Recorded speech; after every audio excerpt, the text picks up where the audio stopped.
여러분, 나이가 들수록 말이 줄어드는 사람을 저는 신뢰하게 됩니다. 그 사람은 단지 조용한 것이 아니라 무엇을 말해야 하고 무엇을 끝까지 지켜야 하는지를 아는 사람이기 때문입니다. 우리는 젊을 때 솔직함이 미덕이라고 배웠습니다. 하지만 인생을 오래 살면 살수록 솔직함은 언제나 미덕이 아니라는 사실을 뼈저리게 깨닫게 됩니다. 어떤 말은 관계를 따뜻하게 만들지만 어떤 말은 관계를 영원히 식혀버립니다. 더 무서운 것은 그 말이 악의로 나온 것이 아니라 무심코 나온 말이라는 점입니다. 노후에는 무심코 흘린 한마디가 몇 년을 괴롭힙니다. 젊을 때는 실수해도 다시 싸울 시간이 있습니다. 그러나 나이가 들수록 실수는 시간이 아니라 평판으로 돌아옵니다. 평판은 곧 관계의 질을 바꾸고 관계의 질은 결국 내 삶의 안전을 바꿉니다. 그래서 저는 오늘 한 가지를 분명히 말씀드리고 싶습니다. 목에 칼이 들어와도 죽을 때까지 숨겨야 할 것이 있습니다. 그것은 비겁함이 아니라 품격과 평온을 지키는 지혜입니다. 사람은 누구나 자신의 속을 드러내고 싶어 합니다. 인정받고 싶고 이해받고 싶고 때로는 위로받고 싶지요. 그런데 문제는 드러내는 것이 아니라 드러낼 대상입니다. 누구에게 어떤 속내를 보이는가, 이것이 인생의 결과를 갈라놓습니다. 특히 노후에는 인간관계가 좁아지는 만큼 한 사람의 영향력이 커집니다. 젊을 때는 인간관계가 넓어서 한 사람과 틀어져도 다른 길이 있습니다. 하지만 나이가 들면 그 한 사람이 곧 생활이고 그 한 사람이 곧 모임이고 그 한 사람이 곧 내 마음의 기상희생이 됩니다. 그러니 말 한마디가 더 무겁습니다. 그래서 노후의 지혜는 말을 잘하는 능력이 아니라 말을 지키는 능력입니다.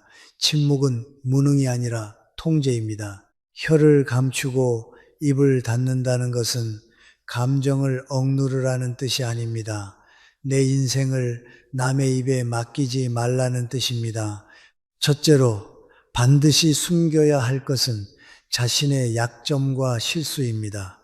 여기서 많은 분들이 오해합니다. 약점을 드러내면 인간적이지 않습니까? 실수를 인정하면 더 정직해 보이지 않습니까? 물론 상황에 따라 그럴 수도 있습니다. 그러나 노후의 인간관계에서 약점은 쉽게 무기가 됩니다. 사람의 마음은 생각보다 단순합니다. 상대의 약점을 알게 되면 의식하든 의식하지 않든 마음속에 서열을 만듭니다. 그리고 그 서열은 관계가 흔들리는 순간 아주 잔인한 방식으로 드러납니다. 누군가가 내 실수를 알고 있다는 사실 자체가 내 마음을 불안하게 만듭니다. 그 불안이 쌓이면 인간관계는 자연스럽게 눈치로 변합니다. 눈치로 유지되는 관계는 오래 못 갑니다. 약점은 스스로 고쳐야 할 과제입니다. 타인에게 꺼내놓는 순간 그것은 더 이상 과제가 아니라 흠집이 됩니다. 흠집은 남이 평가합니다. 평가받기 시작하면 나는 내 삶의 중심을 잃습니다. 둘째로, 반드시 숨겨야 할 것은 타인의 비밀입니다. 이것은 도덕의 문제가 아니라 인격의 문제입니다. 누군가 내게 마음을 열어 말한 비밀은 그 사람의 가장 연약한 부분일 가능성이 큽니다. 그 비밀을 입에 올리는 순간 우리는 단지 남을 배신하는 것이 아니라 스스로의 품격을 무너뜨립니다. 노후에 가장 필요한 자산은 돈만이 아닙니다. 신뢰입니다. 신뢰가 있어야 사람이 모이고 사람이 모여야 삶이 외롭지 않습니다. 그런데 타인의 비밀을 가볍게 다루는 순간 사람들은 내 곁에서 서서히 멀어집니다. 겉으로는 웃어도 마음은 닫습니다. 저는 사람을 많이 만나며 한 가지를 자주 봅니다. 비밀을 잘 지키는 사람에게는 결국 사람이 남습니다.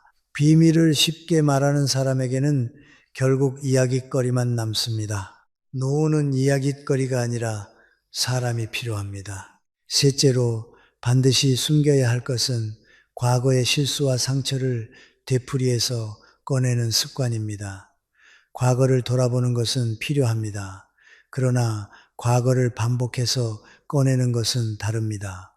과거를 꺼낸다는 것은 흔히 두 가지 목적을 가집니다. 하나는 나를 이해해 달라는 호소이고, 다른 하나는 내가 얼마나 힘들었는지 알아달라는 인정 욕구입니다. 그런데 세상은 늘 바쁘고 사람은 생각보다 남의 과거를 오래 품어주지 못합니다. 처음에는 들어줍니다. 두 번째도 들어줍니다. 하지만 세 번째부터는 피로가 생깁니다. 피로가 쌓이면 사람은 마음속에서 거리를 둡니다. 그리고 무엇보다 과거를 자주 꺼낼수록 나는 현재를 놓칩니다. 노후의 시간은 현재가 더 소중합니다. 지금 이 순간의 평온을 지켜야 하는데 과거의 실수와 상처를 꺼내는 순간 마음은 다시 그때로 돌아갑니다. 상처는 치유되어야 합니다. 그러나 치유는 반복적 재현이 아니라 조용한 정리에서 옵니다. 넷째로 반드시 숨겨야 할 것은 선행을 자랑하고 드러내려는 마음입니다. 이 대목에서 많은 분들이 가장 크게 흔들립니다. 좋은 일을 했는데 왜 말하면 안 됩니까? 그런데 여러분, 좋은 일을 했다는 말이 나쁘다는 것이 아닙니다. 문제는 그 말이 내 안에 무엇을 키우는가입니다. 선행을 자랑하는 순간 선행은 순수한 행동이 아니라 이미지 관리가 됩니다. 이미지는 비교를 낳고 비교는 경쟁을 낳고 경쟁은 결국 관계를 거칠게 만듭니다. 노후에 필요한 것은 경쟁이 아니라 평온입니다.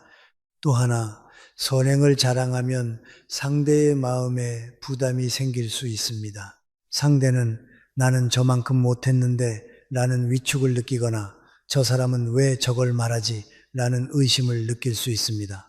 선행은 조용할수록 아름답습니다. 말이 없을수록 깊습니다. 아무도 몰라도 내가 하는 선행이 내 마음을 더 단단하게 만듭니다. 다섯째로 반드시 숨겨야 할 것은 가족에게서 받은 실망과 상처를 함부로 밖에 흘리는 습관입니다. 가족 문제는 아주 미묘합니다. 밖에서 보면 사소해 보이지만 안에서는 인생 전체를 흔듭니다. 그래서 우리는 때로 가족에게 받은 상처를 누군가에게 털어놓고 싶어 합니다. 그런데 그 순간 나는 내 가족의 약점을 타인에게 공개하는 사람이 됩니다. 더 큰 문제는 그 말이 결국 가족에게 돌아갈 가능성이 있다는 점입니다. 말은 벽이 없습니다. 특히 가까운 지역사회, 모임, 친척 관계에서는 더 그렇습니다. 한 번 퍼진 말은 되돌릴 수 없습니다. 그리고 가족에게 상처받았다는 말은 듣는 사람에게 그 집은 문제가 있구나 라는 프레임을 심어줍니다. 프레임은 나를 따라다닙니다. 가정의 문제를 완벽히 숨기라는 것이 아닙니다. 다만 누구에게 어디까지가 중요합니다. 노후에는 상담할 사람을 고르는 능력이 곧 삶을 지키는 능력입니다. 여섯째로 반드시 숨겨야 할 것은 경제적 상황의 구체적인 정보입니다. 돈 이야기는 늘 관계를 변질시킵니다. 내가 돈이 많다고 말하면 어떤 사람은 부러움으로 가까이 옵니다. 어떤 사람은 기대감으로 가까이 옵니다. 어떤 사람은 이용하려고 가까이 옵니다. 반대로 돈이 없다고 말하면 어떤 사람은 동정으로 가까이 오고 어떤 사람은 무시로 멀어집니다. 어느 쪽이든 관계는 나가 아니라 돈의 그림자 위에서 움직입니다. 노후에는 관계가 단순해야 합니다. 단순해야 오래갑니다. 돈 이야기가 들어오는 순간 관계는 복잡해집니다. 그 복잡함이 결국 내 마음을 소모시킵니다. 경제적 상황은 내 삶의 사적인 영역입니다. 지켜야 합니다. 감추는 것은 부끄러움이 아니라 관리입니다. 저는 오늘 여러분께 숨겨라는 말을 강조하고 있지만 그 본뜻은 따로 있습니다. 숨김은 냉혹함이 아니라 성숙입니다. 무엇을 말하고 무엇을 묻어둘지 분별하는 능력은 나이가 들수록 더 중요한 지혜가 됩니다. 말은 사람을 잇기도 하지만 사람을 끊기도 합니다. 침묵은 때로 가장 강력한 방패입니다. 그래서 여러분, 오늘부터라도 한 가지를 연습해 보십시오. 말하고 싶은 순간에 한 번만 멈추십시오. 이 말이 나를 살릴까? 아니면 나를 흔들까? 이 질문 하나만으로도 인생은 달라집니다. 그리고 다음 이야기에서는 이 숨김의 지혜가 인간관계에서 어떻게 작동하는지, 특히 말이 많은 사람을 왜 경계해야 하는지 더 깊이 들어가 보겠습니다. 여러분, 우리는 말을 잘하는 사람을 능력 있는 사람으로 착각하기 쉽습니다. 말이 유창하면 똑똑해 보이고, 말이 많으면 친절해 보이며, 말이 화려하면 믿음직해 보입니다. 그런데 노년으로 갈수록 저는 정반대로 생각하게 됩니다. 말이 많은 사람이 반드시 나쁘다는 뜻이 아닙니다. 다만 말이 많다는 것은 통제에 구멍이 있다는 신호일 때가 많습니다. 그리고 노후의 인간관계에서 가장 위험한 구멍은 내 삶의 사적인 부분이 밖으로 새어나가는 구멍입니다. 젊을 때야 조금 새어도 다시 수습할 힘이 있습니다. 그러나 나이가 들수록 새어나간 말은 더 큰 파장을 만들고 그 파장을 감당할 체력과 마음의 여유는 줄어듭니다. 그래서 저는 말합니다. 노후에는 누구와 가까이 하느냐보다 누구에게 내 말을 허락하느냐가 더 중요하다고. 앞에서 우리는 죽을 때까지 숨겨야 할 것 중 몇 가지를 짚었습니다. 이번에는 그 숨김의 지혜를 실제로 지키게 해주는 또 하나의 관점, 바로 말이 많은 사람을 경계하는 이유를 아주 현실적으로 이야기해 보겠습니다.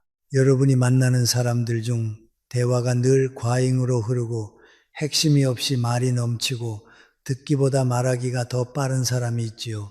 처음에는 활발하다, 부침성이 좋다라고 생각합니다. 하지만 시간이 지나면 이상하게 피곤해집니다. 이유는 간단합니다. 그들의 말은 대부분 정보가 아니라 흐름이기 때문입니다. 흐름은 사람을 끌고 갑니다. 끌려가다 보면 나도 모르게 내 이야기를 더 하게 됩니다. 그리고 그 순간부터 내 경계선이 무너집니다. 첫째, 말이 많은 사람은 진실을 흐리게 만들 가능성이 큽니다. 말이 많다는 것은 정보의 양이 많은 것처럼 보이지만 사실은 핵심을 감추기 위한 연막일 때가 많습니다. 어떤 사람은 자기에게 불리한 부분을 숨기기 위해 말을 더 많이 합니다. 중요한 질문을 받았을 때 단답으로 대답하지 않고 갑자기 이야기를 크게 벌리는 사람을 떠올려 보십시오. 이야기의 양이 늘어날수록 진실은 희미해집니다. 그래서 말이 많은 사람과 대화할 때는 재미에 끌려가면 안 됩니다. 반드시 핵심을 붙잡아야 합니다. 그들의 말이 길어질수록 우리는 더 단단하게 그래서 결론이 무엇입니까?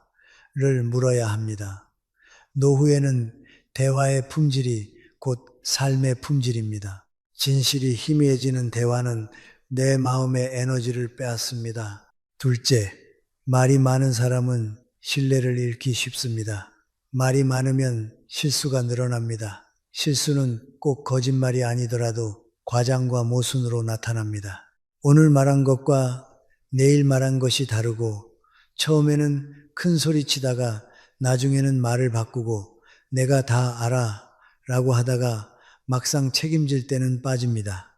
이런 패턴이 반복되면 우리는 그 사람의 진정성을 의심하게 됩니다. 사람은 말이 아니라 일관성으로 신뢰를 얻습니다. 노후에 우리가 가까이 해야 하는 사람은 말이 적어도 약속을 지키는 사람입니다. 반대로 말이 많고 약속이 가벼운 사람은 가까이 할수록 내 마음이 흔들립니다. 신뢰는 노후의 안전망입니다. 안전망이 흔들리면 삶 전체가 불안해집니다. 셋째, 말이 많은 사람은 상대를 조종하려는 의도를 품고 있을 수 있습니다. 조종은 큰 음모가 아닙니다. 일상에서 흔히 일어납니다. 예를 들어 계속 말로 밀어붙여서 상대가 생각할 시간을 주지 않는 사람, 질문을 던진 뒤 스스로 답을 정해놓고 그 답으로 상대를 몰아가는 사람, 감정적인 표현을 과도하게 사용해 상대의 죄책감을 자극하는 사람, 이런 방식들은 모두 말로 이루어집니다. 말이 많은 사람은 상대의 심리를 흔들어 자신이 원하는 방향으로 관계를 끌고 가려는 경우가 있습니다. 특히 노후에는 인간관계가 좁아지기 때문에 한 사람의 조종이 큰 영향을 미칠 수 있습니다. 그래서 우리는 말이 많고 요구가 많은 사람, 늘 부탁이 잦고 늘 네가 해줘야 한다는 분위기를 만드는 사람을 조심해야 합니다. 그들의 말은 친절을 가장한 방향일 수 있습니다. 넷째, 말이 많은 사람은 비밀을 지키지 못할 가능성이 매우 큽니다. 이것은 단순히 인격의 문제가 아니라 습관의 문제입니다. 입이 가벼운 사람은 악해서가 아니라 말을 멈추는 능력이 약한 경우가 많습니다. 오늘 내게 한 말을 내일 다른 사람에게 옮기는 습관, 남의 사생활을 이야기거리로 만드는 습관, 비밀을 들으면 그 비밀로 친밀감을 얻으려는 습관, 이런 사람은 결국 내 이야기까지 다루게 됩니다. 여러분, 세상에서 가장 위험한 비밀은 상대가 알고 있는 비밀이 아닙니다. 상대가 떠들고 다니는 비밀입니다. 내 사정이 남의 입에서 돌아다니기 시작하면 나는 관계를 통제할 수 없게 됩니다. 노후에는 통제력을 잃는 순간 불안이 시작됩니다. 그래서 중요한 정보는 말이 적고 신중한 사람에게만, 그것도 꼭 필요한 만큼만 나누어야 합니다. 다섯째, 말이 많은 사람은 불필요한 갈등을 유발합니다. 말이 많으면 평가도 많아집니다. 평가가 많으면 상처도 많아집니다. 대화 중에 무심코 던진 한마디가 상대를 긁습니다. 그건 당신이 잘못했잖아. 요즘 그런 것도 몰라? 나는 그렇게 안 해. 이런 말들이 쌓이면 관계는 금이 갑니다. 특히 노후에는 사소한 갈등이 오래 갑니다. 몸도 마음도 예전만큼 빨리 회복되지 않기 때문입니다. 말이 많은 사람은 관계의 공기를 거칠게 만들 수 있습니다. 그래서 우리는 그 사람 말이 좀 직설적이지만 나쁜 의도는 없어 라고 넘어가면 안 됩니다. 의도보다 중요한 것은 영향입니다. 노후에는 영향이 좋은 관계를 선택해야 합니다. 여섯째, 말이 많은 사람은 관계를 피상적으로 만들 위험이 큽니다. 대화가 깊어지려면 듣는 시간이 필요합니다. 그런데 말이 많은 사람은 듣는 시간을 빼앗습니다. 그들은 상대의 속도를 기다리지 못합니다. 상대의 마음이 열릴 때까지 기다리지 못하고 자신의 말로 공백을 채웁니다. 그 공백을 채우는 순간 관계는 얕아집니다. 깊은 관계는 말이 많은 곳에서 생기지 않습니다. 깊은 관계는 조용히 들어주는 공간에서 생깁니다. 그래서 노후에는 말이 많고 늘 시끄러운 관계보다 말이 적어도 마음이 편한 관계가 훨씬 가치 있습니다. 일곱째, 말이 많은 사람은 책임을 회피하기도 합니다. 책임을 회피하는 사람은 대개 말이 많습니다. 변명이 많고 해명이 길고 상황 설명이 과도합니다. 말이 길어질수록 책임은 흐려집니다. 갈등 상황에서 내가 왜 그랬는지 들어봐로 시작해 끝내는 너도 잘못했잖아로 마무리하는 사람을 떠올려 보십시오. 그들은 말로 상황을 뒤집으려 합니다. 이런 관계에 오래 노출되면 나도 모르게 내 감각이 흐려집니다. 내가 예민한가? 내가 잘못한 건가? 스스로를 의심하게 됩니다. 노후에 스스로를 의심하게 만드는 관계는 건강을 갉아먹습니다. 여덟째, 말이 많은 사람은 결국 내 에너지를 소모시킵니다. 말이 많은 관계는 듣는 쪽의 피로를 빠르게 쌓습니다. 불필요한 정보, 과장된 감정, 끝없는 뒷이야기, 반복되는 불평, 이런 대화는 듣는 사람의 마음을 지치게 합니다. 노후에는 에너지를 아껴야 합니다. 몸의 에너지도 줄지만 마음의 에너지는 더 빨리 바닥납니다. 그래서 저는 여러분께 권합니다. 말이 많은 사람을 무조건 끊어내라는 것이 아닙니다. 다만 거리 조절을 하십시오. 가까이 할수록 내 마음이 소모되는 관계는 일정한 거리를 두어야 합니다. 결국 핵심은 이것입니다. 말이 많은 사람을 경계하라는 것은 말 그 자체를 미워하라는 뜻이 아닙니다.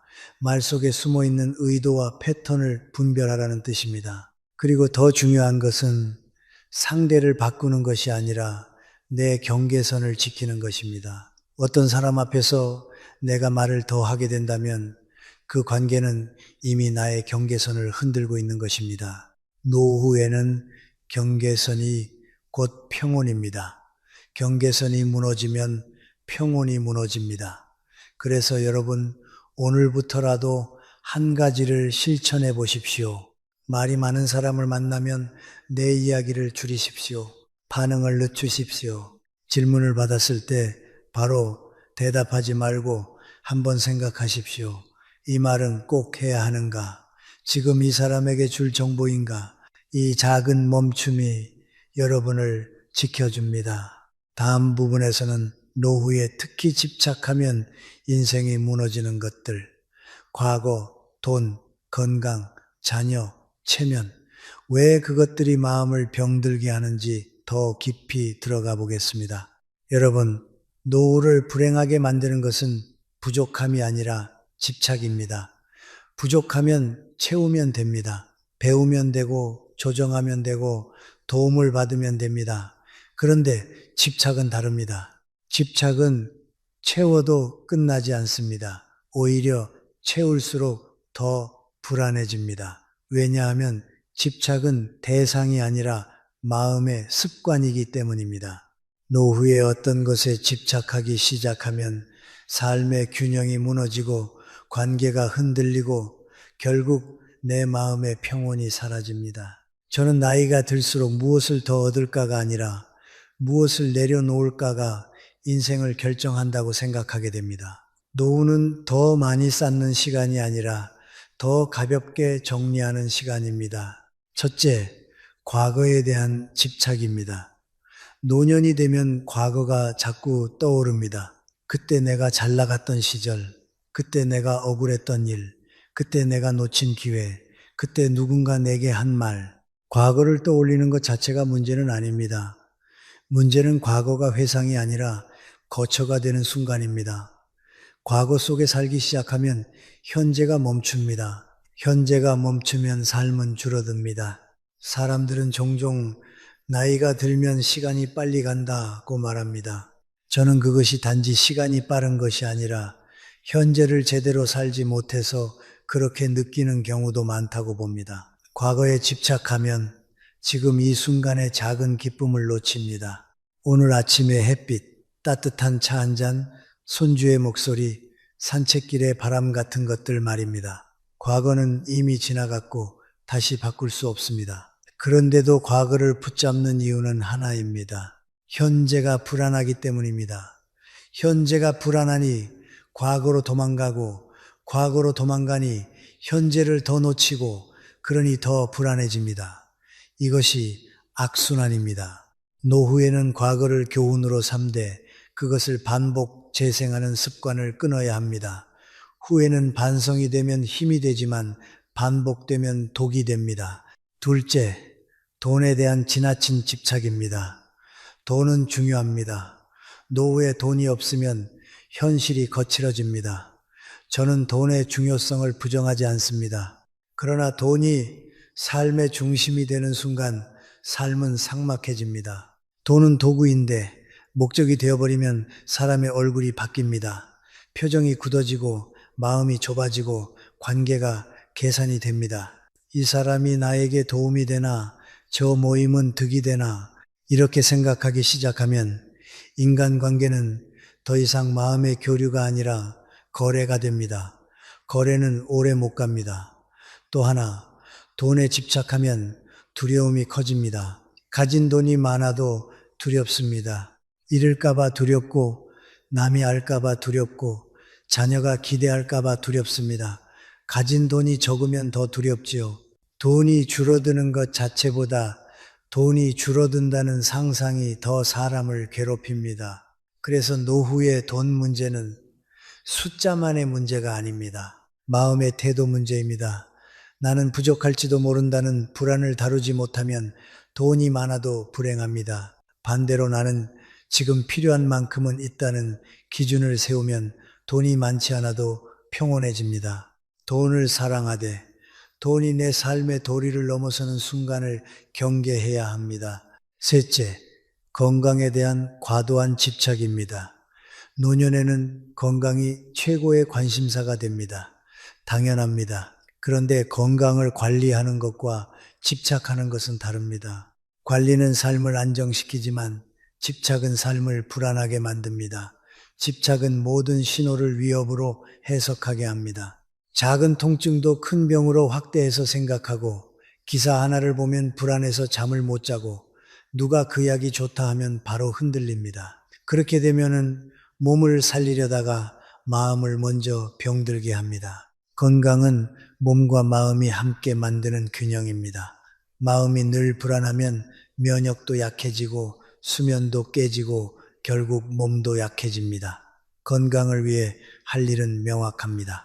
규칙적인 생활, 무리하지 않는 운동, 균형 잡힌 식사, 정기검진, 그리고 무엇보다 오늘 할 수 있는 것에 집중하는 태도입니다. 그런데 집착은 미래의 불행을 끌어당깁니다. 아직 오지 않은 병을 미리 겪는 셈이죠. 노후의 건강은 완벽이 아니라 지속입니다. 지속을 위해서는 마음이 먼저 가벼워야 합니다. 넷째, 자녀에 대한 집착입니다. 이 부분은 특히 어렵습니다. 부모 마음은 자녀를 향합니다. 걱정도 되고 도와주고 싶고 간섭도 하고 싶습니다. 그런데 노후에 자녀에 집착하면 두 가지가 무너집니다. 하나는 자녀의 삶이고 다른 하나는 부모 자신의 삶입니다. 자녀는 자녀의 인생을 살아야 합니다. 부모가 계속 관여하면 자녀는 숨이 막힙니다. 그리고 부모는 자녀의 반응에 따라 하루의 기분이 좌우됩니다. 연락이 왜 없지? 왜 내 말을 안 듣지? 왜 저렇게 사는 거지? 이렇게 생각하는 순간 내 마음은 자녀의 삶에 매여버립니다. 매인 마음은 자유를 잃습니다. 노후에 필요한 것은 자유입니다. 내 삶을 내 손에 다시 돌려놓는 것입니다. 자녀를 사랑하되 자녀를 통해 내 외로움을 해결하려 하지 마십시오. 외로움은 자녀가 채워주지 못합니다. 자녀는 자기 삶이 바쁘고 그 바쁨은 죄가 아닙니다. 부모가 해야 할 일은 간단합니다. 자녀가 무너지지 않도록 뒤에서 지지하되 앞에서 끌고 가지 않는 것입니다. 한 걸음 물러나면 관계가 편해집니다. 편해지면 오히려 사랑이 오래갑니다. 다섯째, 명예와 체면에 대한 집착입니다. 나이가 들수록 사람은 자존심이 세집니다. 내가 누군데라는 마음이 생깁니다. 그런데 그 마음이 강해질수록 사람들은 내 곁에서 조심하게 됩니다. 조심한다는 것은 존중이 아니라 거리입니다. 체면을 지키려다 보면 실수를 인정하지 못하고 사과를 못하고 양보를 못합니다. 결국 관계가 딱딱해집니다. 특히 가족 관계에서 체면은 독이 될 수 있습니다. 자녀에게 부모 말이 맞다를 강요하면 자녀는 침묵합니다. 침묵은 평화처럼 보이지만 사실은 단절일 때가 많습니다. 체면을 내려놓는 것이 굴욕이 아닙니다. 오히려 체면을 내려놓는 사람이 진짜 강한 사람입니다. 품격은 고개를 높이는 데서 나오지 않습니다. 마음을 낮추는 데서 나옵니다. 여섯째, 외로움에 대한 두려움입니다. 노후의 외로움을 두려워하면 사람을 필요로 만나게 됩니다. 필요로 만나면 관계가 왜곡됩니다. 억지로 모임을 나가고 마음에도 없는 말을 하고 원치 않는 관계를 붙잡습니다. 그렇게 해서 외로움을 피하려다 오히려 더 큰 고립을 부릅니다. 왜냐하면 억지 관계는 에너지를 빼앗고 에너지가 바닥나면 사람을 더 피하게 되기 때문입니다. 외로움은 피해야 할 적이 아니라 다루어야 할 감정입니다. 조용한 취미 하나, 몸을 움직이는 습관 하나, 마음을 정리하는 글쓰기나 산책, 이런 것들이 외로움을 고요로 바꿉니다. 고요를 견디는 사람이 노후를 이깁니다. 고요를 두려워하는 사람은 관계에 매달립니다. 일곱째, 물건에 대한 집착입니다. 나이가 들수록 버리기 어렵습니다. 언젠가 쓸지도 몰라. 이건 추억이야 라는 말로 집을 채웁니다. 그러나 물건이 쌓이면 공간이 줄고 공간이 줄면 마음이 답답해집니다. 물건을 정리한다는 것은 단지 집을 치우는 일이 아닙니다. 마음의 무게를 덜어내는 일입니다. 노후에는 가진 것이 아니라 가벼움이 행복을 줍니다. 집이 단순해지면 마음도 단순해집니다. 단순해지면 고민도 줄어듭니다. 여덟째, 완벽함에 대한 집착입니다. 집을 늘 완벽하게 정리해야 하고 사람들에게 늘 완벽하게 보이고 말도 늘 흠없이 해야 한다고 생각하면 삶은 긴장으로 굳어버립니다. 완벽함은 목표가 아니라 착각일 때가 많습니다. 완벽을 추구할수록 불만족은 커지고 불만족이 커질수록 감사는 사라집니다. 노후의 행복은 완벽에서 나오지 않습니다. 충분함에서 나옵니다. 오늘 하루가 무사하면 충분한 것입니다. 밥을 먹고 잠을 자고 누군가와 따뜻한 인사를 나눴다면 충분한 것입니다. 아홉째, 비교에 대한 집착입니다. 누군가는 자녀가 잘 됐고 누군가는 집이 크고 누군가는 건강해 보입니다.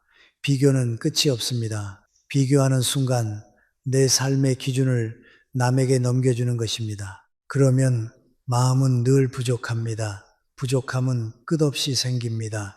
노후에는 내 삶의 기준을 내 손에 되돌려야 합니다. 나는 나의 속도로 살겠다는 마음이 필요합니다. 열째, 미움과 원한에 대한 집착입니다. 오래 살면 상처가 생깁니다. 누군가 내게 못되게 했고, 누군가 나를 배신했고, 누군가 나를 이해하지 못했습니다. 그런데 원한을 붙잡고 있으면 그 원한은 상대를 벌하는 것이 아니라 나를 벌합니다. 내 마음을 뜨겁게 만들고 내 잠을 깨우고 내 얼굴을 굳게 만듭니다. 용서는 상대를 위한 것이 아니라 나를 위한 정리입니다. 놓아야 내가 삽니다. 결국 여러분, 노후에 집착하면 인생이 망가진다는 말은 과장이 아닙니다. 집착은 내 마음을 좁히고 마음이 좁아지면 관계가 거칠어지고 관계가 거칠어지면 생활이 불안해집니다. 다음 부분에서는 이 집착의 뿌리인 감정, 특히 분노와 불안을 똑똑한 사람들은 어떻게 다루는지, 그리고 왜 감정을 다스리지 못하는 사람과 거리를 두어야 하는지 아주 현실적으로 들어가 보겠습니다. 여러분, 노후에 사람을 가장 많이 망치는 감정이 무엇인지 아십니까? 저는 분노라고 생각합니다. 돈이 부족해도 관계가 줄어도 몸이 예전 같지 않아도 그 사실을 받아들이면 삶은 유지됩니다. 그런데 분노가 습관이 되면 삶이 무너집니다. 분노는 한번 터지고 끝나는 감정이 아닙니다. 분노는 마음의 근육을 굳게 만들고 굳어진 마음은 작은 자극에도 더 쉽게 폭발합니다. 그래서 노년의 분노는 단순한 성격 문제가 아니라 생활 전체의 문제입니다. 분노는 건강을 망치고 분노는 관계를 끊고 분노는 결국 나 자신을 고립시킵니다. 그런데 이상하지요. 분노를 내는 사람은 보통 내가 옳다고 믿습니다. 그래서 더 위험합니다. 옳다고 믿는 분노는 멈추지 않습니다. 저는 많은 사람들을 보며 한 가지 공통점을 발견했습니다. 똑똑한 사람, 정말 삶을 깊게 산 사람들은 화가 나도 쉽게 화를 내지 않습니다. 그들은 감정이 없어서가 아닙니다. 오히려 감정을 정확히 알기 때문에 감정에 끌려가지 않습니다. 여러분, 감정은 파도와 같습니다. 파도를 막으려고 하면 더 세게 치지요. 그런데 파도를 파도로 바라보면 결국 지나갑니다. 똑똑한 사람들은 화가 올라오는 순간 그 파도를 바로 이름 붙입니다. 아, 지금 내가 화가 나는구나. 이 한마디가 감정을 다스리는 첫걸음입니다. 우리는 보통 화가 나면 저 사람이 잘못했다로 바로 뛰어갑니다. 하지만 똑똑한 사람들은 내 안에서 무슨 일이 일어났지로 먼저 돌아옵니다. 외부를 공격하기 전에 내부를 관찰하는 것입니다. 첫 번째로 똑똑한 사람들은 감을 인지하고 인정합니다. 억누르지 않습니다. 부정하지 않습니다. 나는 화가 안 났어라고 스스로를 속이지 않습니다. 대신 담담하게 인정합니다. 인정은 굴복이 아닙니다. 인정은 통제의 시작입니다. 내 감정을 인정하는 순간 감정과 나는 분리됩니다. 분노가 나가 아니라 내 안에 잠시 머무는 것이 됩니다. 이 분리가 되어야 우리는 선택할 수 있습니다. 선택이 없는 사람은 늘 반사적으로 폭발합니다. 선택이 있는 사람은 멈출 수 있습니다. 두 번째로, 똑똑한 사람들은 즉각적인 반응을 미룹니다. 화가 났을 때 가장 위험한 것은 속도입니다. 감정은 늘 빠르고 이성은 늘 느립니다. 그래서 화가 나는 순간 말이 먼저 나가면 대부분 후회합니다. 노후에는 그 후회가 더 큽니다. 관계를 다시 회복할 시간이 적기 때문입니다. 똑똑한 사람들은 화가 올라오면 말을 늦춥니다. 심호흡을 하고 물 한 잔을 마시고 잠시 자리를 피합니다. 어떤 사람은 제가 지금은 답을 못 드리겠습니다. 조금 생각하고 말씀드릴게요 라고 말합니다. 이 한마디가 관계를 살립니다. 화가 난 상태에서의 대답은 대개 칼입니다. 칼은 상대를 베지만 결국 내 손도 다치게 합니다. 세 번째로, 똑똑한 사람들은 화의 원인을 분석합니다. 왜 내가 이렇게 화가 나지? 이 질문은 매우 강력합니다. 화는 대부분 하나의 사건에서 오지 않습니다. 화는 쌓인 것에서 옵니다. 피로, 외로움, 무시당했다는 느낌, 내 기대가 깨졌다는 느낌, 특히 노후에는 내가 존중받지 못한다는 감각이 분노로 바뀌기 쉽습니다. 자녀가 내 말을 무시한다고 느끼면 화가 납니다. 배우자가 내 마음을 몰라준다고 느끼면 화가 납니다. 하지만 그 분노의 뿌리를 보면 사실은 인정 욕구와 외로움이 숨어 있는 경우가 많습니다. 원인을 알면 우리는 해결 방향을 바꿀 수 있습니다. 상대를 공격하는 대신 내 상태를 조정할 수 있습니다. 네 번째로, 똑똑한 사람들은 상대의 입장을 고려합니다. 이것은 상대를 이해하라는 도덕적 설교가 아닙니다. 아주 현실적인 기술입니다. 상대의 입장을 생각하면 내 분노의 온도가 내려갑니다. 예를 들어 자녀가 차갑게 말했을 때 저 아이가 나를 무시한다 라고 생각하면 분노가 올라갑니다. 그러나 저 아이도 요즘 힘들 수 있다. 지금은 여유가 없을 수 있다 라고 생각하면 분노는 잠시 멈춥니다. 물론 상대가 늘 옳다는 뜻이 아닙니다. 다만 내 마음을 지키는 방식입니다. 노후에 중요한 것은 늘 이기는 것이 아닙니다. 내 건강을 지키는 것입니다. 화를 내서 이겨봤자 남는 것은 피로와 후회일 때가 많습니다. 다섯 번째로, 똑똑한 사람들은 건설적인 소통을 선택합니다. 화가 났을 때 많은 사람들은 상대를 공격합니다. 너는 항상 그래. 네가 문제야. 왜 그렇게 못하니? 이런 말은 상대를 방어하게 만들고 방어는 곧 전쟁을 부릅니다. 반대로 똑똑한 사람들은 상황과 감정을 분리합니다. 당신이 그렇게 말하니 내가 상처를 받았습니다. 그 부분은 나에게 중요한 문제입니다. 이렇게 말합니다. 공격이 아니라 설명입니다. 상대를 낮추지 않고 나를 지키는 말입니다. 이런 말은 관계를 깨지 않으면서도 경계를 세우게 합니다. 노후에는 이 경계가 매우 중요합니다. 경계가 없는 친절은 결국 분노로 바뀝니다. 쌓이고 쌓이다가 폭발하기 때문입니다. 여섯 번째로, 똑똑한 사람들은 시간을 줍니다. 감정은 시간이 필요합니다. 특히 노년의 감정은 젊을 때보다 더 깊습니다. 그만큼 가라앉는데도 시간이 걸립니다. 똑똑한 사람들은 화가 커질수록 더 천천히 움직입니다.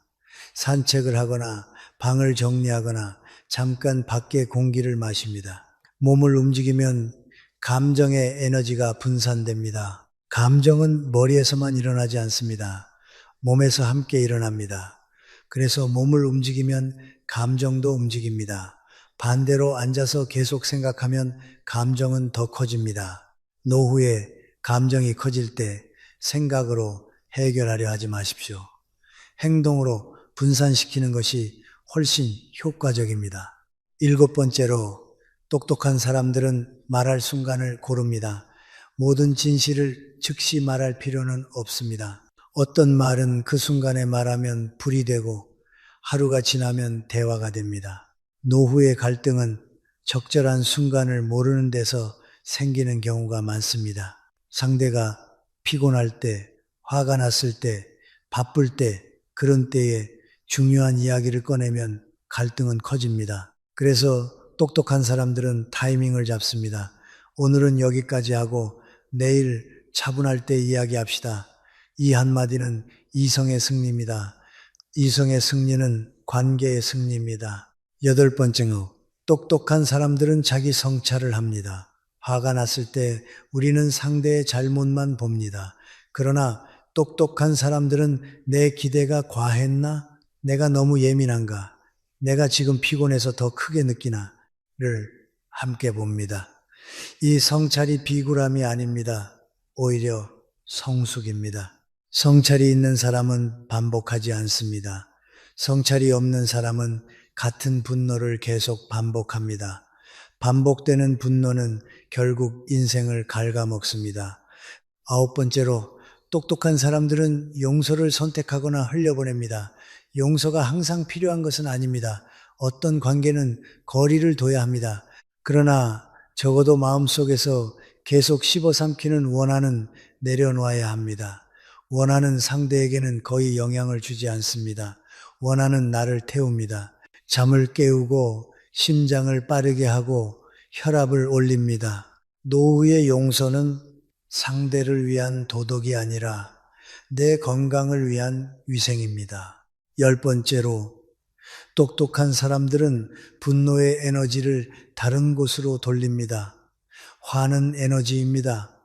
그 에너지를 사람에게 던지면 관계가 깨집니다. 그러나 운동으로 쓰면 건강이 되고, 정리로 쓰면 공간이 되고, 공부로 쓰면 지혜가 됩니다. 같은 에너지라도 어디에 쓰느냐에 따라 결과가 달라집니다. 노후에는 이 전환 능력이 삶을 살립니다. 결국 여러분, 화를 다스리는 능력은 참는 기술이 아니라 선택하는 기술입니다. 그리고 이 기술이 없는 사람과 가까이 하면 내 삶도 함께 흔들립니다. 다음 부분에서는 왜 감정을 다스리지 못하는 사람을 멀리 해야 하는지, 어떤 특징이 있는지, 그리고 우리가 어떻게 거리를 잡아야 하는지 더 구체적으로 말씀드리겠습니다. 여러분, 노후의 인간관계에서 제가 가장 중요하게 보는 기준이 하나 있습니다. 그 사람을 만나고 나면 내 마음이 편해지는가 아니면 어지러워지는가.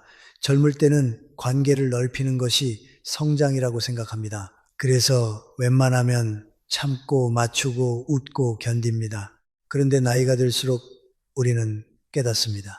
관계는 인맥이 아니라 환경이라는 것을요. 사람은 환경에 물듭니다. 감정이 불안정한 사람 곁에 오래 있으면 나도 불안정해집니다. 감정이 거친 사람 곁에 오래 있으면 나도 거칠어집니다. 그래서 노후에는 사람을 선택하는 일이 곧 내 삶의 기온을 조절하는 일입니다. 그리고 그 선택에서 반드시 기억해야 할 것이 있습니다. 감정을 다스리지 못하는 사람과의 관계는 시간이 갈수록 나를 소진시킨다는 사실입니다. 감정을 다스리지 못하는 사람이 왜 위험한지 단순히 성격이 나쁘다는 말로는 설명이 부족합니다. 그들은 종종 능력이 있고 말도 잘하고 때로는 정이 많아 보이기도 합니다. 문제는 패턴입니다. 감정이 통제되지 않는 사람은 특정 상황에서 반복되는 패턴을 노후에는 평온이 곧 건강이고 건강이 곧 존엄입니다. 그래서 오늘은 감정을 다스리지 못하는 사람을 왜 멀리해야 하는지, 그리고 어떤 방식으로 거리를 잡아야 하는지 아주 현실적으로 말씀드리겠습니다. 첫째, 감정을 다스리지 못하는 사람은 관계에 독도를 뿌립니다. 그들은 작은 일에도 감정의 온도가 급격히 올라갑니다. 목소리가 높아지고 표정이 굳고 말이 거칠어집니다. 그 옆에 있는 사람은 늘 긴장하게 됩니다. 오늘은 또 무슨 일로 터질까? 이렇게 살면 마음이 편할 수가 없습니다. 노후의 가장 해로운 습관은 집 밖에서도 집 안에서도 긴장하는 것입니다. 긴장은 근육을 굳게 만들고 수면을 깨고 소화를 망치고 혈압을 올립니다. 결국 그 사람의 감정이 내 몸을 때립니다. 이런 관계는 정으로 유지되는 것 같아도 결국 병이 됩니다. 둘째, 감정을 다스리지 못하는 사람은 갈등을 확대시키는 습관이 있습니다. 정상적인 사람은 갈등을 해결하려 합니다. 그런데 감정이 통제되지 않는 사람은 갈등을 표출하려 합니다. 갈등의 목적이 문제 해결이 아니라 감정 배출이 되는 것입니다. 그래서 작은 문제도 큰 싸움이 됩니다.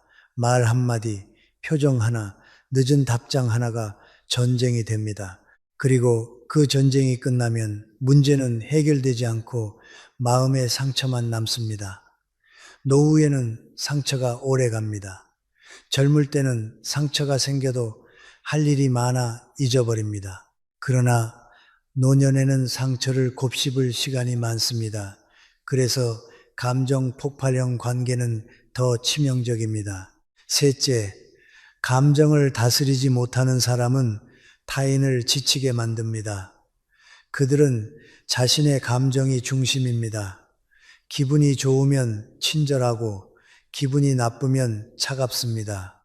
일관성이 없습니다. 이런 사람 곁에 있으면 상대는 늘 에너지를 소모합니다. 오늘은 기분이 어떤가를 먼저 살피게 됩니다. 이것이 바로 정서적 노동입니다. 노후에는 정서적 노동을 줄여야 합니다.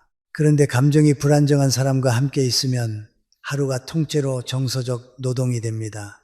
웃어주고 달래주고 맞춰주고 눈치 보고 결국 내 인생이 남의 감정 관리로 흐릅니다. 넷째, 감정을 다스리지 못하는 사람은 신뢰를 무너뜨립니다.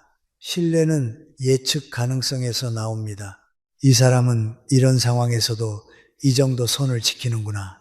그런데 감정이 폭발하는 사람은 선을 지키지 못합니다. 오늘은 괜찮다가도 내일은 폭발합니다. 상황에 따라 말이 달라지고 뒤끝이 길고 사과가 없거나 사과가 진심이 아닙니다. 그러니 상대는 불안을 느낍니다. 불안한 관계는 오래 못 갑니다. 그리고 불안한 관계를 붙잡고 있으면 내 마음은 늘 준비태세가 됩니다. 준비태세는 에너지를 빨아먹습니다. 다섯째, 감정을 다스리지 못하는 사람은 종종 감정을 무기로 씁니다. 이건 아주 흔합니다. 화를 내서 상대를 움직이게 만들고 울음으로 상대를 죄책감에 묻고 삐침으로 상대를 조종합니다. 겉으로는 내가 상처받아서 그래 라고 말하지만 실제로는 상대의 행동을 바꾸기 위한 수단이 되기도 합니다. 이런 관계는 평등하지 않습니다. 한쪽이 감정으로 밀어붙이면 다른 쪽은 늘 져줍니다. 져주는 사람이 착해서가 아니라 피곤해서 져줍니다. 그런데 피곤해서 져주는 관계는 결국 폭발합니다. 노후에 이런 관계를 오래 유지하면 내가 나를 잃습니다. 여섯째, 감정을 다스리지 못하는 사람과의 관계는 자기 성장의 걸림돌이 됩니다. 노후라고 해서 성장이 끝나는 것이 아닙니다. 오히려 노후는 가장 깊은 성장이 가능한 시기입니다. 삶을 돌아보고 관계를 정리하고 가치관을 세우고 나다운 속도로 살아갈 수 있기 때문입니다.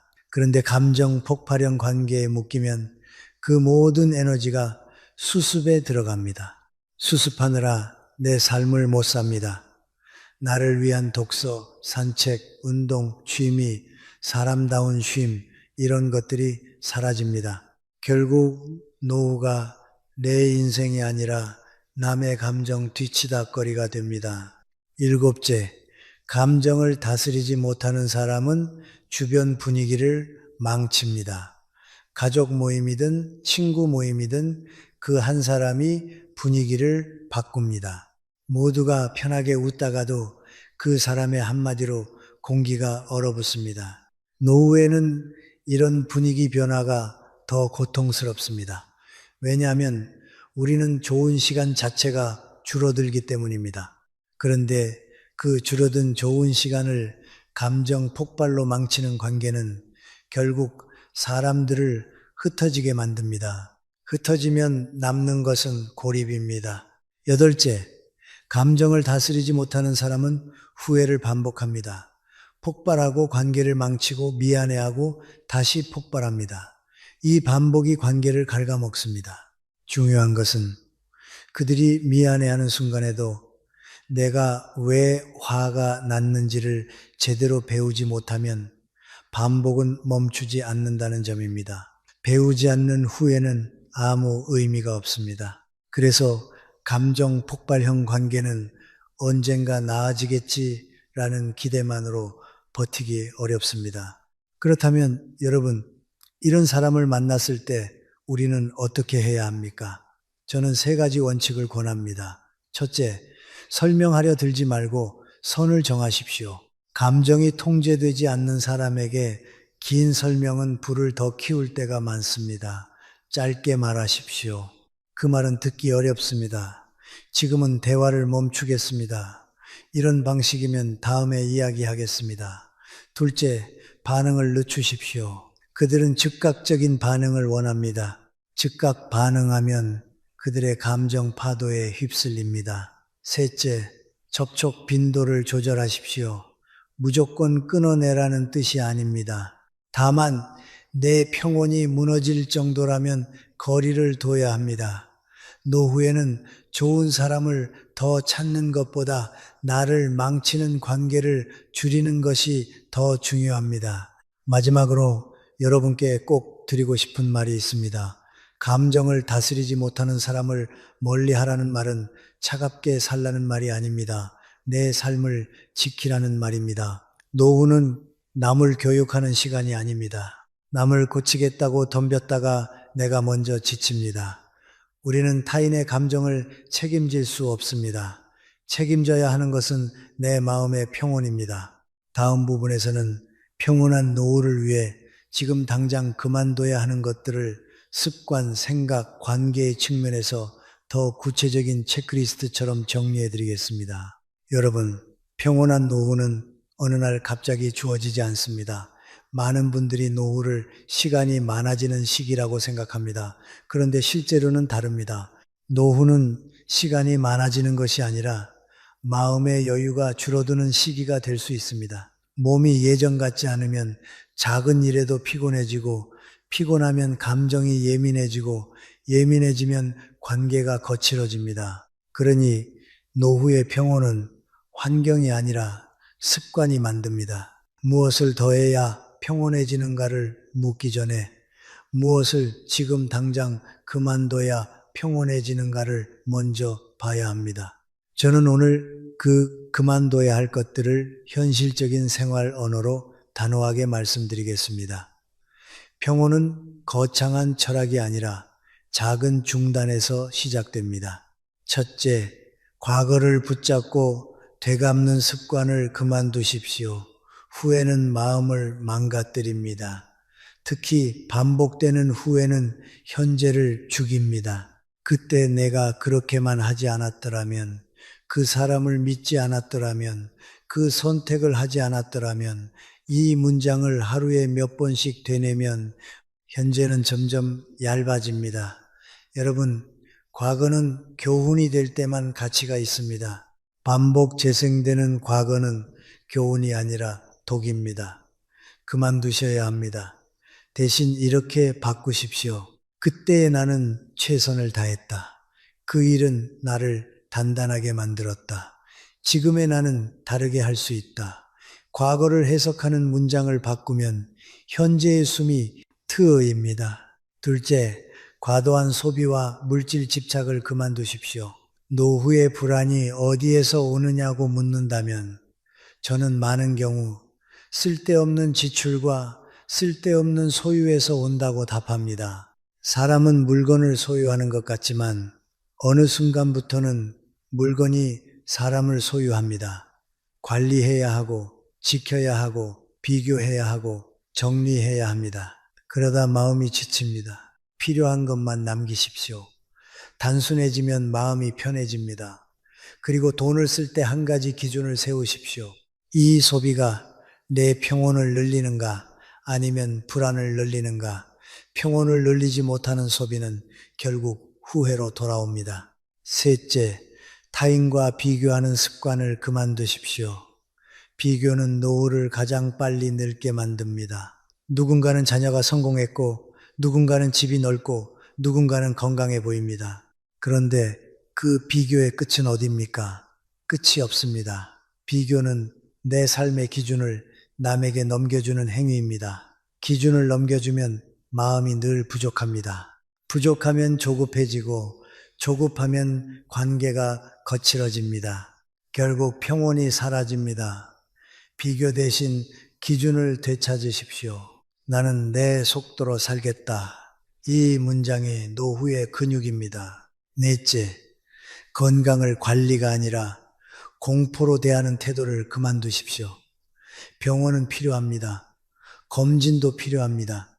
그러나 매일 건강 정보를 검색하고 작은 통증에도 최악을 상상하고 누가 무슨 약이 좋다 하면 바로 흔들리는 삶은 건강을 지키는 삶이 아닙니다. 그것은 불안을 키우는 삶입니다. 건강은 균형에서 옵니다. 규칙적인 수면, 무리하지 않는 운동, 적당한 식사, 그리고 마음의 안정, 이 네 가지가 핵심입니다. 공포로 건강을 대하면 마음이 먼저 병이 됩니다. 마음이 병들면 몸도 흔들립니다. 그러니 건강을 의식하되 집착하지 마십시오. 다섯째, 감정적으로 소모되는 인간관계를 정리하지 못하는 습관을 그만두십시오. 노후에는 관계가 줄어드는 것이 자연스럽습니다. 줄어드는 것을 실패로 생각하지 마십시오. 관계가 줄어드는 대신 관계의 질이 좋아져야 합니다. 그런데 많은 분들이 인연이니까 오래 봤으니까 라는 이유로 자신을 해치는 관계를 붙잡습니다. 그 관계를 만나고 나면 기운이 빠지고 집에 오면 한숨이 나오고 며칠 동안 마음이 어지럽다면 그것은 이미 내 삶의 평온을 갉아먹는 관계입니다. 정리해야 합니다. 정리라고 해서 싸우라는 뜻이 아닙니다. 거리 조절입니다. 빈도를 줄이고 깊이를 줄이고 기대를 줄이는 것입니다. 노후의 인간관계는 의리가 아니라 건강의 문제입니다. 여섯째, 모든 것을 통제하려는 욕심을 그만두십시오. 특히 자녀의 삶을 통제하려는 욕심이 그렇습니다.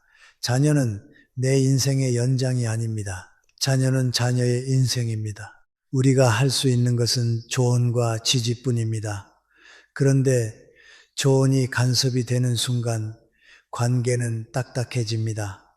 통제하려 하면 상대는 숨습니다. 숨으면 단절이 됩니다. 노후에 가장 아픈 것은 단절입니다. 그러니 한 발 물러나십시오. 네가 선택해라. 나는 응원한다. 이 태도가 자녀와 부모 모두를 살립니다. 통제를 내려놓는 것이 무책임이 아닙니다. 오히려 관계를 지키는 책임입니다. 일곱째, 쓸데없는 걱정을 그만두십시오. 걱정은 생각처럼 도움이 되지 않습니다. 대부분의 걱정은 아직 오지 않은 일을 미리 겪는 것입니다. 혹시 아프면 어떡하지? 돈이 모자라면 어떡하지? 자녀가 힘들어지면 어떡하지? 물론 대비는 필요합니다. 그러나 걱정은 대비가 아닙니다. 걱정은 에너지 낭비입니다. 대비는 계획으로 하고 걱정은 멈추십시오. 오늘 할 수 있는 일을 하나 정하고 그것을 하십시오. 그게 대비입니다. 걱정은 오늘을 망치고 결국 내일도 망칩니다. 여덟째, 내 기준을 타인에게 강요하는 태도를 그만두십시오. 나이가 들수록 경험이 쌓이니 내 방식이 옳아 보입니다. 그런데 옳음은 사람마다 다릅니다. 내가 옳다고 생각하는 것을 타인에게 억지로 적용하면 관계는 갈라집니다. 특히 가족과 가까운 친구 사이에서 강요는 큰 상처가 됩니다. 내가 살아보니 이게 맞아라는 말이 상대에게는 내 인생은 틀렸어로 들릴 수 있습니다. 노후에는 말의 무게가 더 큽니다. 그러니 말의 결을 부드럽게 하십시오. 조언은 하되 선택은 상대에게 남겨두십시오. 아홉째, 불필요한 자존심을 그만두십시오. 자존심은 때로 나를 지키지만 때로는 나를 고립시킵니다. 사과할 수 있는데 사과하지 못하고 먼저 연락할 수 있는데 못하고 한 발 물러날 수 있는데 못합니다. 그 결과 관계가 멀어집니다. 여러분, 노후에 가장 값진 것은 이기는 것이 아니라 남는 것입니다. 사람이 남아야 합니다. 마음이 남아야 합니다. 자존심으로 관계를 끊으면 나중에 남는 것은 후회일 때가 많습니다. 열째, 자기 비난을 그만두십시오. 나는 왜 이 모양일까? 나는 왜 이렇게밖에 못 살았을까?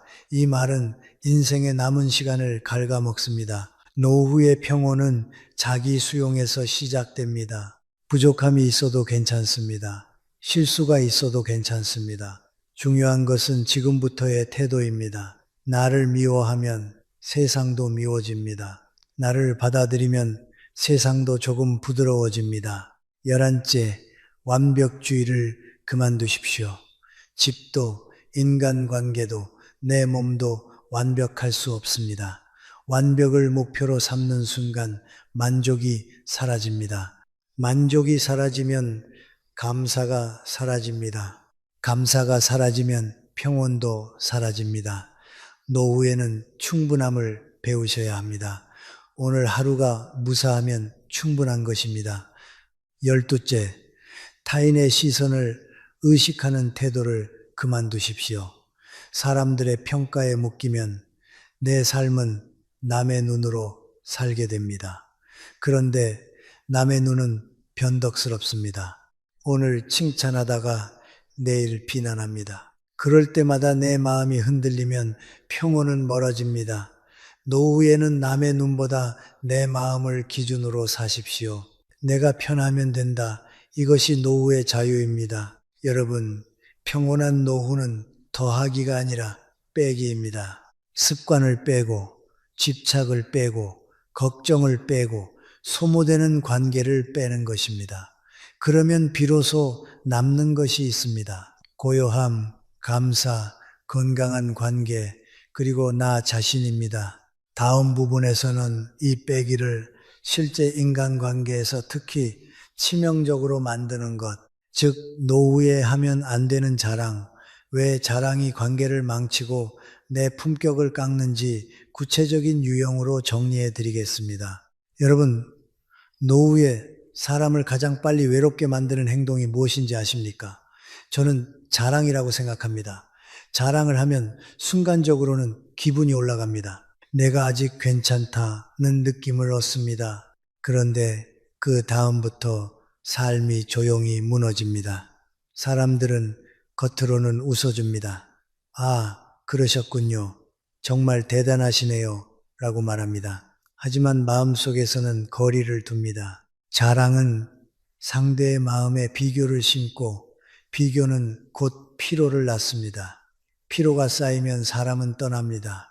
노후에는 떠난 사람을 다시 부르기 어렵습니다. 그래서 자랑은 젊을 때보다 노후에 훨씬 더 위험합니다. 자랑은 내 품격을 깎을 뿐 아니라 내 곁에 사람을 줄입니다. 결국 자랑은 내가 잘 살고 있다는 증명이 아니라 내가 불안하다는 신호가 되기도 합니다. 저는 나이가 들수록 한 가지 질문을 자주 합니다. 나는 지금 누구에게 무엇을 증명하려고 하는가? 노후의 자랑은 대개 증명 욕구에서 나옵니다. 인정받고 싶고 무시당하고 싶지 않고 내 존재가 사라지는 것 같아 불안하니까요. 그러나 여러분, 존재는 말로 증명되는 것이 아닙니다. 존재는 태도로 드러납니다. 품격은 자랑으로 생기지 않습니다. 품격은 절제에서 생깁니다. 그래서 오늘 저는 나이 먹고도 이런 자랑을 하는 사람과는 가까이 하지 말아라는 말을 단순한 비난이 아니라 내 평온을 지키는 현실적인 기준으로 설명해 보겠습니다. 그리고 동시에 우리 자신도 모르게 하고 있는 자랑을 점검하게 해드리겠습니다. 첫째, 과거의 성공만 반복해서 자랑하는 사람입니다. 내가 젊을 때는 마리아로 시작하는 대화가 자주 나오지요. 물론 과거를 이야기할 수 있습니다. 경험은 자산입니다. 하지만 과거의 성공을 반복해서 꺼내는 사람은 현재를 받아들이지 못하는 경우가 많습니다. 현재가 불안하니 과거로 권위를 세웁니다. 그런데 듣는 사람은 어떤 마음이 듭니까? 처음에는 흥미롭습니다. 두 번째는 예의로 들어줍니다. 세 번째부터는 피곤합니다. 그리고 마음속에서 이렇게 생각합니다. 이 사람은 지금이 없구나. 노후의 대화는 지금이 있어야 따뜻합니다. 과거만 있으면 관계는 박물관처럼 차가워집니다. 과거의 영광을 말로 붙잡는 순간 현재의 삶은 더 쪼그라듭니다. 둘째, 재산과 물질을 과시하는 자랑입니다. 집, 차, 시계, 명품, 여행, 투자 수익, 이런 이야기는 듣는 사람의 마음을 흔듭니다. 누군가는 부러워합니다. 누군가는 위축됩니다. 누군가는 질투합니다. 누군가는 저 사람 결국 돈 얘기네라고 생각합니다. 그리고 관계는 변질됩니다.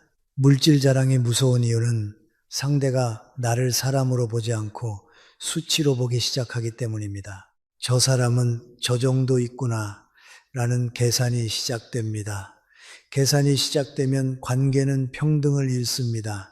노후에 평등을 잃은 관계는 곧 부담입니다. 부담이 되면 멀어집니다. 그래서 돈이든 물질이든 말로 드러낼수록 관계는 불편해집니다. 셋째, 자녀의 성취를 자랑하는 사람입니다. 우리 아들은 어디 다닌다. 우리 딸은 얼마 번다. 손주는 뭐가 된다. 이런 말은 부모의 기쁨일 수 있습니다. 하지만 그것이 과도해지면 자녀를 트로피로 만드는 순간이 됩니다. 듣는 사람 입장에서는 비교가 됩니다. 우리 집은 왜 이럴까라는 마음이 올라오지요.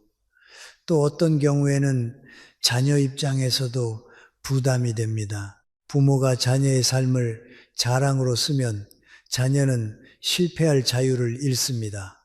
부모가 자랑하는 만큼 자녀는 더 무거워집니다. 그리고 관계는 자연스럽게 멀어집니다. 노후의 가족 관계를 지키고 싶다면 자녀의 성취는 조용히 기뻐하십시오. 말로 과시할수록 복이 세기도 합니다. 저는 이것을 단지 미신이 아니라 인간 심리의 현실이라고 봅니다. 과시는 반작용을 낳습니다. 넷째, 인맥과 사회적 지위를 과시하는 자랑입니다. 내가 누구랑 친하다. 내가 어디에서 뭐 했다. 내가 아는 사람이 그쪽에 있다. 이런 말로 자신의 가치를 증명하려는 사람들이 있습니다. 그런데 이런 자랑은 관계를 얕게 만듭니다. 진짜 관계는 서로의 마음을 만나는 것이지 이름표를 교환하는 것이 아닙니다. 인맥 자랑이 잦아지면 대화는 사람이 아니라 간판이 됩니다. 그 순간부터 상대는 내 앞에서 편해지지 않습니다. 편하지 않으면 마음이 열리지 않습니다. 마음이 열리지 않으면 관계는 오래 못 갑니다. 다섯째, 외모와 젊음을 과시하는 자랑입니다. 나는 아직 젊어 보여. 나는 관리 잘해. 나는 늙지 않아. 이런 말이 반복되면 그 속에는 두려움이 숨어 있을 때가 많습니다. 늙는 것이 두렵고 사라지는 것이 두려우니 젊음을 말로 붙잡습니다. 그런데 외모 자랑은 상대의 마음을 불편하게 만들 수 있습니다. 특히 나이와 건강에 민감한 시기에는 이런 자랑이 상처가 되기도 합니다. 진짜 젊음은 얼굴이 아니라 태도에서 나옵니다. 남을 편하게 하는 사람이 젊습니다. 남을 불편하게 만드는 자랑은 결국 자기 자신을 더 외롭게 만듭니다. 여섯째, 고난과 역경을 자랑처럼 말하는 사람입니다. 나는 이렇게 힘들게 살아왔어. 나는 고생을 다 해봤어. 물론 고난은 존중받아야 합니다. 하지만 그것이 반복되고 과장되면 대화는 결국 나 힘든 사람이라는 타이틀을 얻기 위한 장이 됩니다. 듣는 사람은 감정적으로 부담을 느낍니다. 위로해야 하고 맞장구 쳐야 하고 죄책감을 느끼기도 합니다. 시간이 지나면 사람은 피합니다. 고난은 자랑이 아니라 정리되어야 할 기억입니다. 고난을 계속 꺼내는 사람은 자신도 고난 속에서 빠져나오지 못합니다. 일곱째, 타인의 단점으로 자신을 높이는 자랑입니다. 쟤는 저래서 안 돼. 저 집은 망했다. 요즘 젊은 것들은 이런 말을 하면서 결국 나는 괜찮다를 보여주려는 사람입니다. 이런 자랑은 가장 위험합니다. 왜냐하면 그 사람은 언젠가 내 단점도 같은 방식으로 말할 가능성이 높기 때문입니다. 타인을 낮추는 말은 결국 관계의 신뢰를 깨뜨립니다. 그리고 신뢰가 깨진 관계는 불안만 남습니다. 여덟째, 지식과 경험을 과시하며 대화를 지배하는 자랑입니다. 내가 다 알아. 내 말이 맞아. 너는 몰라서 그래. 이런 태도는 상대를 작게 만듭니다. 사람은 작아지면 마음을 닫습니다. 마음을 닫으면 관계는 끝입니다. 노후의 대화는 설교가 아니라 교류여야 합니다. 교류가 없는 대화는 외롭습니다. 자기 말만 하는 사람은 결국 자기 말만 듣게 됩니다. 그것이 고립입니다. 아홉째, 거칠애를 과시하는 자랑입니다. 겉으로는 품격 있는 척하지만 실제로는 마음의 깊이가 얕은 경우가 있습니다. 좋은 말, 멋진 표현, 체면, 그런데 결정적 순간에 배려가 없고 책임이 없고 진심이 없습니다. 이런 사람과 가까이 하면 관계는 늘 허전합니다. 허전한 관계는 마음을 더 외롭게 합니다. 거칠애, 자랑은 결국 내 마음의 공허를 더 드러내는 결과가 되기 쉽습니다. 열째, 나이를 무기로 삼는 자랑입니다. 내가 너보다 오래 살았어. 내가 어른이야. 젊은 사람은 조용히 해.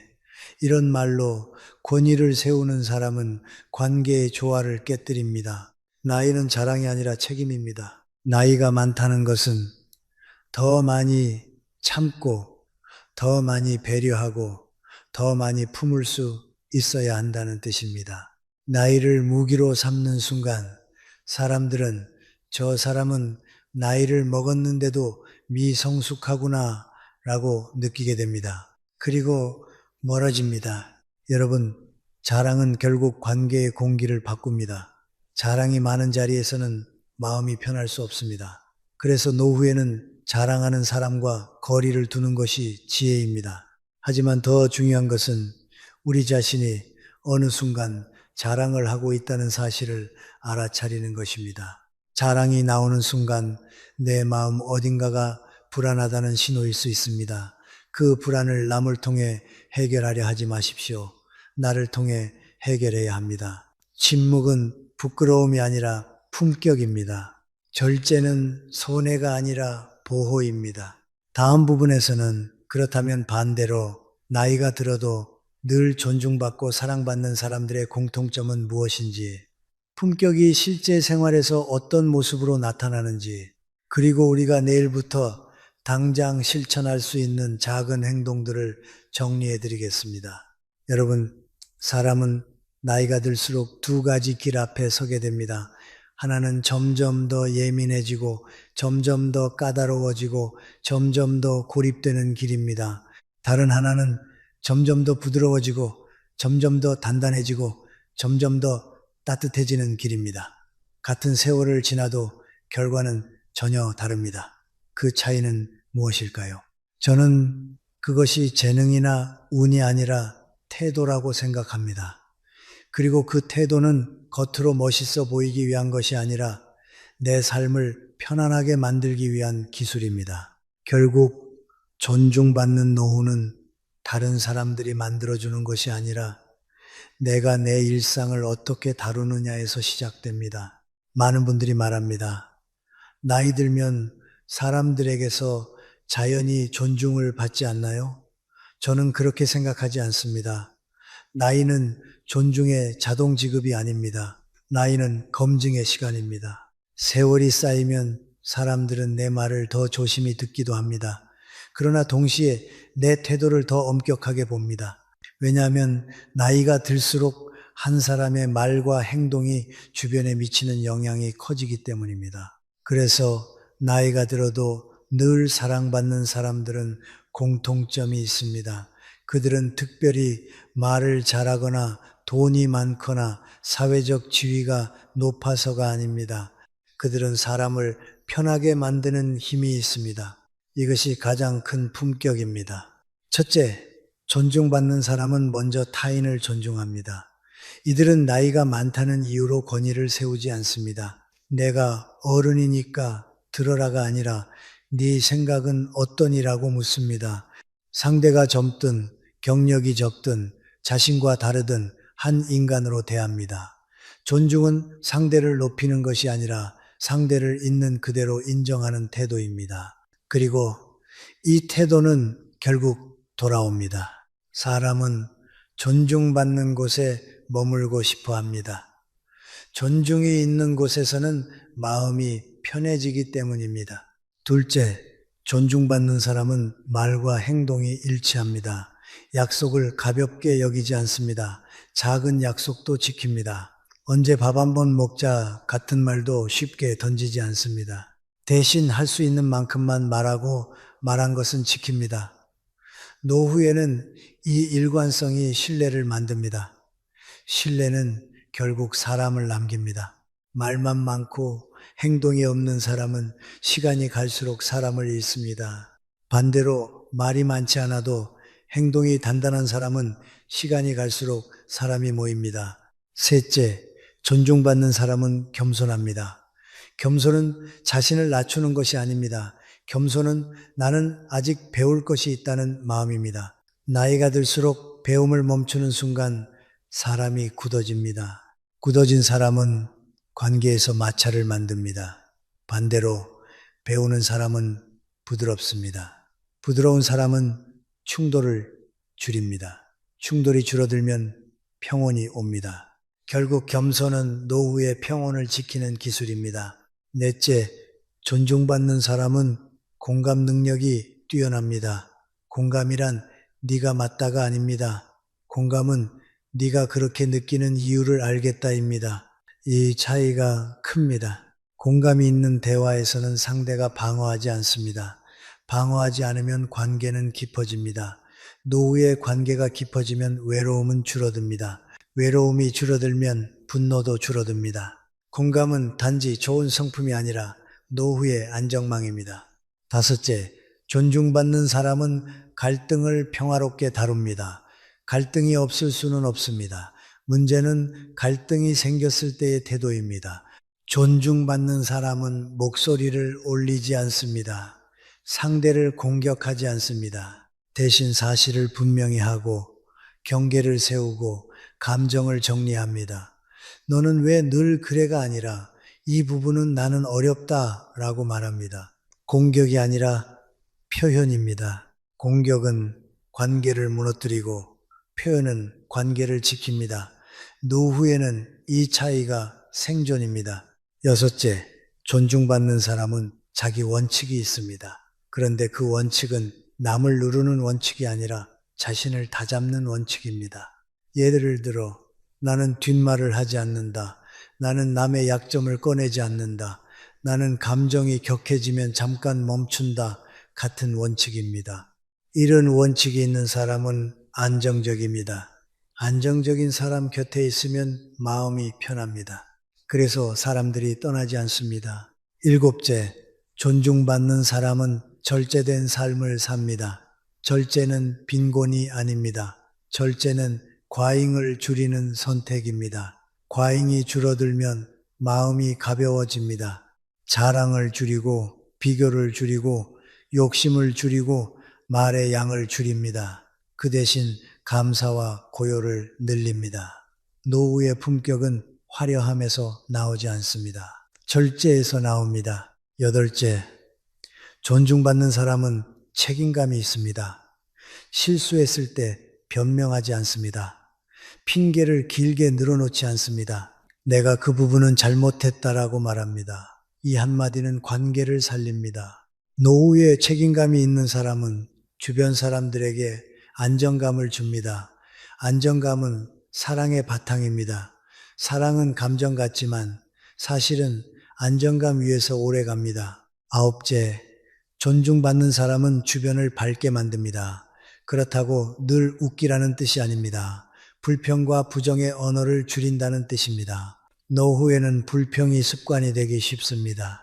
몸이 불편하고 세상이 빨리 변하고 젊은 세대가 낯설기 때문입니다. 그러나 불평이 많아지면 사람들은 피합니다. 반대로 조용히 괜찮다, 고맙다, 수고했다를 말하는 사람 곁에는 사람이 남습니다. 이 작은 말들이 관계를 살립니다. 열째, 존중받는 사람은 타인의 시간을 존중합니다. 약속 시간, 연락 시간, 말의 길이까지도 배려합니다. 노후에는 시간이 많다는 착각이 오히려 타인의 시간을 가볍게 만들 수 있습니다. 그러나 존중받는 사람은 다릅니다. 상대의 일정과 리듬을 존중합니다. 그래서 상대가 부담을 느끼지 않습니다. 부담이 없으면 관계는 오래 갑니다. 여러분, 여기까지 들으면 결국 한 문장으로 정리됩니다. 존중받는 사람은 남을 편하게 만든다. 남을 편하게 만든다는 것은 결국 내가 내 욕심과 감정과 불안을 잘 다룬다는 뜻입니다. 그래서 앞에서 우리가 이야기한 숨겨야 할 것, 말이 많은 사람, 집착, 분노, 감정 폭발형 관계, 그만둬야 할 습관, 자랑, 이 모든 주제는 하나로 연결됩니다. 노후의 평온은 기술입니다. 그리고 그 기술의 핵심은 절제와 분별입니다. 마지막으로 여러분께 오늘부터 당장 할 수 있는 아주 작은 실천을 드리겠습니다. 거창하지 않습니다. 첫째, 말하기 전에 한번 멈추고 스스로에게 물으십시오. 이 말이 꼭 필요한가? 둘째, 누군가의 이야기를 들을 때 답을 주려 하지 말고 먼저 그랬군요 라고 공감하십시오. 셋째, 하루에 한 번은 누군가에게 고맙습니다를 먼저 말하십시오. 넷째, 비교가 올라올 때 나는 나의 속도라고 속으로 한 번만 되뇌십시오. 다섯째, 자랑하고 싶어질 때 그 자랑을 말 대신 행동으로 바꾸십시오. 조용히 돕고 조용히 정리하고 조용히 나를 돌보십시오. 이 5가지가 쌓이면 노후는 달라집니다. 사람들은 여러분 곁에 있을 때 편해집니다. 그리고 그 편안함이 곧 존중이 되고 사랑이 되고 결국 여러분의 평온이 됩니다. 오늘 이야기의 결론은 단순합니다. 노후에는 많이가 아니라 깊이입니다. 말이 아니라 태도입니다. 자랑이 아니라 절제입니다. 그리고 그 절제 속에서 여러분의 품격은 조용히 빛나게 될 것입니다.